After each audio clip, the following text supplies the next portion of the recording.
Vienna convention চুক্তি কি কি আছে এতে? এই চুক্তি লঙ্ঘনে কি শাস্তি হয়? সম্প্রতি বাংলাদেশ সহকারী হাইকমিশনে হামলা ও পতাকা অবমাননার ঘটনায় ভারতের বিরুদ্ধে ভিয়েনা কনভেনশন চুক্তি লঙ্ঘনের অভিযোগ তুলেছে বাংলাদেশ। এরপরই জনমনে এসব প্রশ্ন আসে। ভিয়েনা চুক্তিতে মূলত দুটি গুরুত্বপূর্ণ আন্তর্জাতিক চুক্তি বোঝানো হয়, যার একটি Vienna convention on diplomatic relations, অন্যটি Vienna conventions on consular relations. প্রথম চুক্তিটি 1961 সালে অস্ট্রিয়ার রাজধানী ভিয়েনায় স্বাক্ষরিত হয়। এই চুক্তির অধীনে কূটনৈতিক সম্পর্কের নিয়মকানুন নির্ধারণ করা হয়। এতে দূতাবাস, কনসুলেট এবং কূটনৈতিকদের সুবিধা, অধিকার এবং দায়িত্ব বিস্তারিতভাবে তুলে ধরা হয়, যার মাধ্যমে আন্তর্জাতিক সম্পর্ক সুষ্ঠুভাবে পরিচালনা করতে পারেন কূটনীতিকরা। এর সঙ্গে এটি কূটনীতিকদের নিরাপত্তা নিশ্চিত করে এবং দেশগুলোর মধ্যে পারস্পরিক সম্মান বজায় রাখতে সাহায্য করে। দ্বিতীয় চুক্তিটি 1963 সালে ভিয়েনায় স্বাক্ষরিত হয়, যার মাধ্যমে কনসুলার কর্মকর্তাদের অধিকার এবং দায়িত্ব নির্ধারণ করে। কনসুলার কর্মকর্তারা বিদেশে নিজ দেশের নাগরিকদের সহায়তা প্রদান করেন, ফলে এটি বিদেশে থাকা নাগরিকদের সুরক্ষা নিশ্চিত করে এবং দেশগুলোর মধ্যে পারস্পরিক সহযোগিতা বাড়াতে সাহায্য করে। 1947 সালে শুরু হওয়া স্নায়ুযুদ্ধই ছিল ভিয়েনা চুক্তির পেছনের কারণ। সে সময় বিশ্ব দুটি ব্লকে বিভক্ত ছিল। এর পরিস্থিতিতে দেশগুলোর মধ্যে পারস্পরিক সন্দেহ ও বিরোধিতা ছিল তুঙ্গে, যে কারণে কূটনীতিকরা প্রায়ই রাজনৈতিক উত্তেজনা ও সহিংসতার শিকার হতেন। এই পরিস্থিতি থেকে উত্তরণ পেতেই আন্তর্জাতিক সম্প্রদায় একটি আন্তর্জাতিক আইনের শাসন অনুভব করে।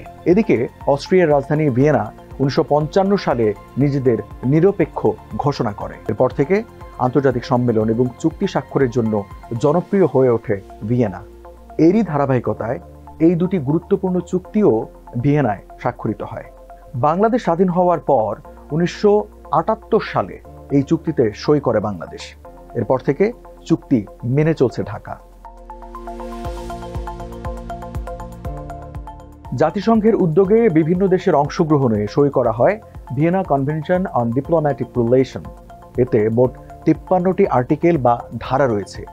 এই চুক্তির উদ্দেশ্য ছিল কিছু নিয়মনীতি এবং সেগুলো অনুসরণের মাধ্যমে বিভিন্ন দেশের মধ্যে বন্ধুত্বপূর্ণ সম্পর্ক উন্নয়ন। সে সময় স্বাধীন দেশগুলো এই চুক্তিতে সই করেছিল। পরে ধাপে ধাপে যেসব দেশ স্বাধীন হতে থাকে তারাও এই চুক্তিতে নিজেদের অন্তর্ভুক্ত করে।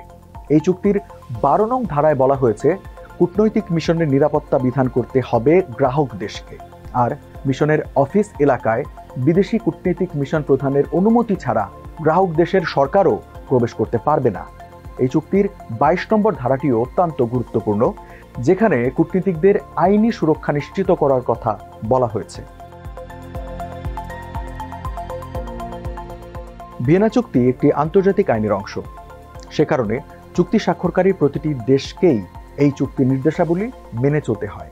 ভিয়েনা চুক্তি মেনে চলার অর্থ হল দেশগুলোকে অন্য দেশের কূটনীতিকদের কাজে সহায়তা, দূতাবাসের অখণ্ডতা এবং যোগাযোগের স্বাধীনতা নিশ্চিত করতে হবে।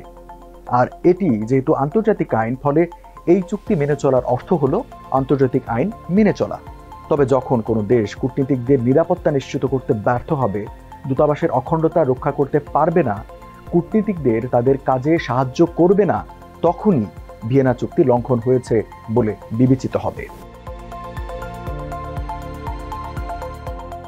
ভিয়েনা চুক্তি স্নায়ুযুদ্ধের সময়কালে অস্থির আন্তর্জাতিক পরিস্থিতিতে কূটনৈতিক সম্পর্ক স্বাভাবিক করতে ও আন্তর্জাতিক আইনের বিকাশে গুরুত্বপূর্ণ ভূমিকা পালন করে। এই চুক্তিগুলো আজও আন্তর্জাতিক সম্পর্কের একটি মূল ভিত্তি হিসেবে কাজ করে, যে কারণে ভিয়েনা চুক্তি লঙ্ঘনের ফলে কোনো দেশকে সরাসরি নির্দিষ্ট কোনো শাস্তির মুখোমুখি না হতে হলেও এর কিছু আন্তর্জাতিক আইনি ও রাজনৈতিক পরিণতি হতে পারে।